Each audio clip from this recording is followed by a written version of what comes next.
In about 1 hour, the battle over immigration enforcement could take another turn. State leaders could step in and require sheriffs to share immigration status with ICE agents. Mecklenburg County Sheriff Gary McFadden stopped doing that when he took office.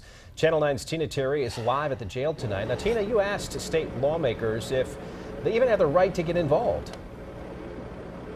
Yeah, that is a big question. The North Carolina Constitution created the office of the sheriff, and some question whether lawmakers have the right to interfere with the position in this way.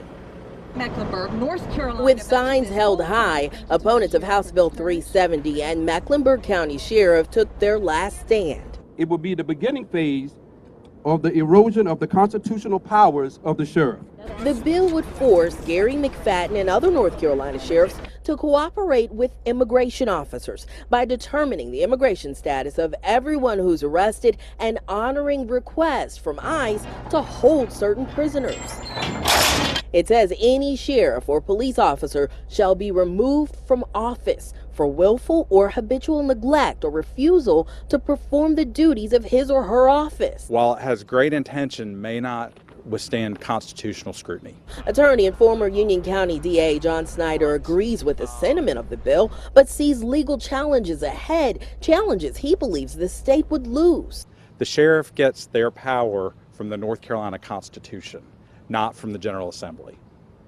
And so I don't believe the General Assembly can require the sheriff to comply. Protesters agreed, saying they elected McFadden because of his stance on immigration issues like 287G. But primary sponsor of the bill, Destin Hall of Caldwell County, says it has wide support and will stand against any constitutional critique. The North Carolina Constitution does mention the office of sheriff. However, it's really undisputed that it's the General Assembly's job to make the laws in North Carolina, and it's just simply the sheriff's job to go and enforce those laws. Yeah, and that bill swiftly passed through the House. The Senate is slated to make a final vote when it reconvenes in about an hour. If it passes, it will move back to the House for a final vote. Now, Tina, I understand the governor has also questioned whether or not, if this passes, it would be constitutional.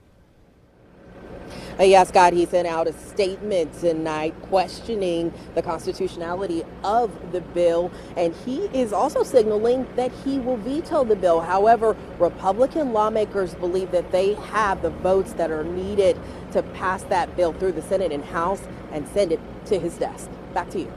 Tina Terry live for us tonight. Thanks, Tina. One way sheriff's offices can work with ICE is by taking part in the 287G program. Supporters point to a case out of Charlotte last month involving a suspect who was in the country illegally. Luis Pineda-Enchecta was allowed out of jail after a domestic violence arrest. Then police say he choked and kidnapped his girlfriend and caused a 9-hour standoff.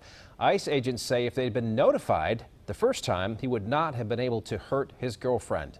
Now, earlier this month, ICE sent us a list of dozens of other suspects who also committed crimes after getting out of jail.